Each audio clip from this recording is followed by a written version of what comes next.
Assalamualaikum warahmatullahi wabarakatuh. Perkenalkan, nama saya Siti Nur Arifia, NIM 2060006 dari Pendidikan Bahasa Indonesia 2020A. Di sini saya akan menjelaskan tentang kajian feminisme dalam novel Cantik Itu Luka karya Eka Kurniawan untuk memenuhi tugas UAS kritik sastra.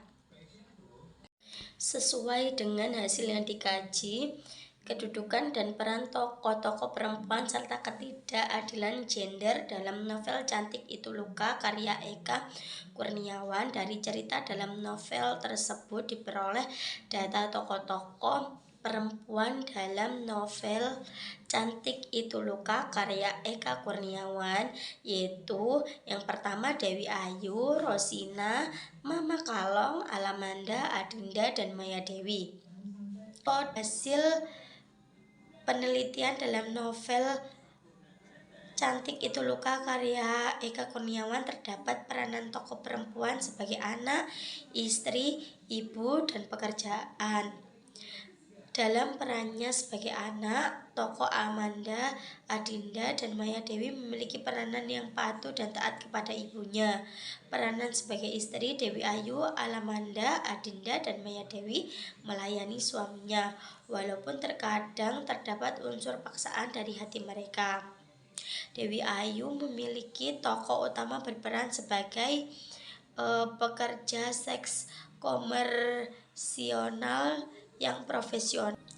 Dewi Ayu hanya mau tidur dengan lelaki yang membayarnya. Bahkan Dewi pernah tidur dan melayani menantunya sendiri ketika tidak mendapatkan kepuasan dari anaknya. Bentuk-bentuk ketidakadilan gender yang terdapat dalam novel Cantik Itu Luka adalah marginalisasi, subordinasi, stereotip, kekerasan, dan beban kerja. Marginalisasi tokoh perempuan dalam novel Cantik Itu Luka karya Eka Kurniawan mengarang pada batasan-batasan yang diterima perempuan. Subordinasi terjadi karena adanya sikap yang menempatkan tokoh perempuan pada posisi yang dianggap tidak penting dan lebih rendah dalam memutuskan sesuatu yang dapat terjadi. Kaum perempuan dikenal lemah lembut, cantik, emosional, keibuan, dan sebagainya. Serta apapun yang dilakukan tokoh perempuan tetaplah tidak penting. Stereotip dalam novel Cantik Itu Luka karya Eka Kurniawan dapat dilihat dari adanya penandaan dan pelabelan negatif terhadap tokoh perempuan. Stereotip ini mengakibatkan diskriminasi dan ketidakadilan pada tokoh perempuan, sehingga berakibat menyulitkan dan merugikan tokoh perempuan. Pelabelan terhadap perempuan berawal dari pendapat yang ada di masyarakat bahwa perempuan itu harus cantik dan mampu berhias. Kekerasan terhadap tokoh perempuan juga banyak terjadi disebabkan ketidaksetaraan kekuatan antara laki-laki dan perempuan. Kekerasan itu sendiri bisa berupa kekerasan fisik dan kekerasan batin, misalnya pemukulan, penganiayaan, bahkan pembunuhan. Kekerasan batin mengakibatkan sakit hati. Kekerasan seksual seperti pelecehan dan pemerkosaan. Berdasarkan hasil analisis data yang telah dikemukakan pada bagian terdahulu, dapat dijawab pernyataan dari ini semua.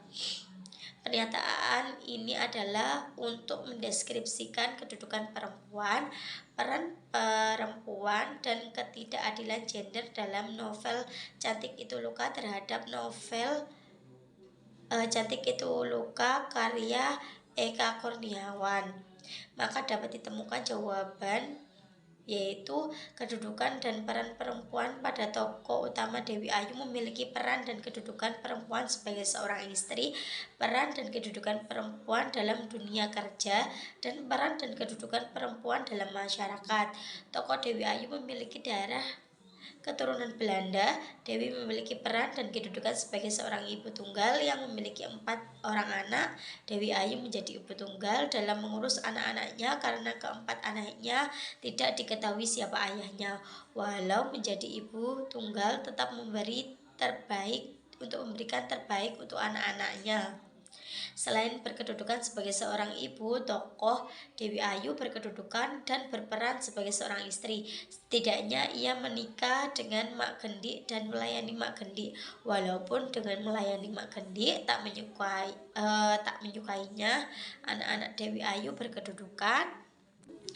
Anak-anak Dewi Ayu juga berkedudukan dan berperan sebagai seorang istri. Alamanda menikah dengan sang Sodakoh dan melayani sang Sodako yang tidak ia cintai.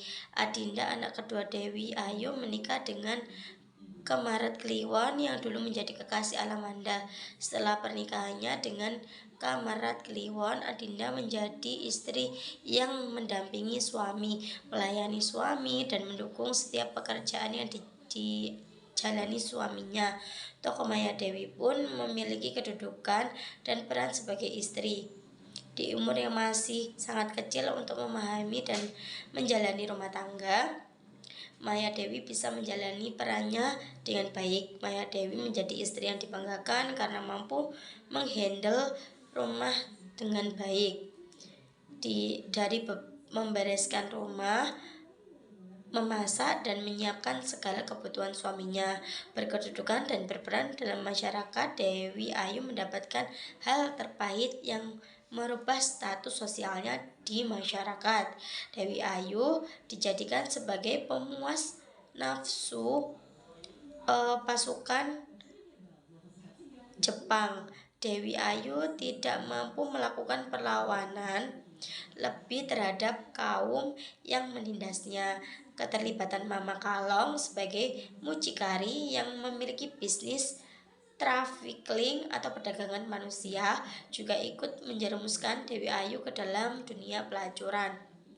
Dewi Ayu menjadi primadona yang dipuji oleh kaum lelaki. Dewi Ayu bahkan menjadi tamu kehormatan di setiap acara kenegaraan. Dewi Ayu memiliki 4 orang putri dari hasil pekerjaannya.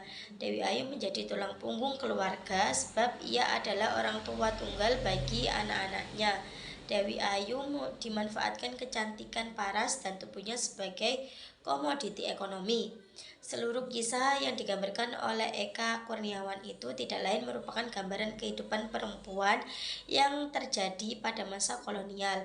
Demikian gambaran dari gerakan feminisme yang dapat diangkat dari novel Cantik Itu Luka karya Eka Kurniawan yang membahas kedudukan dan peran tokoh perempuan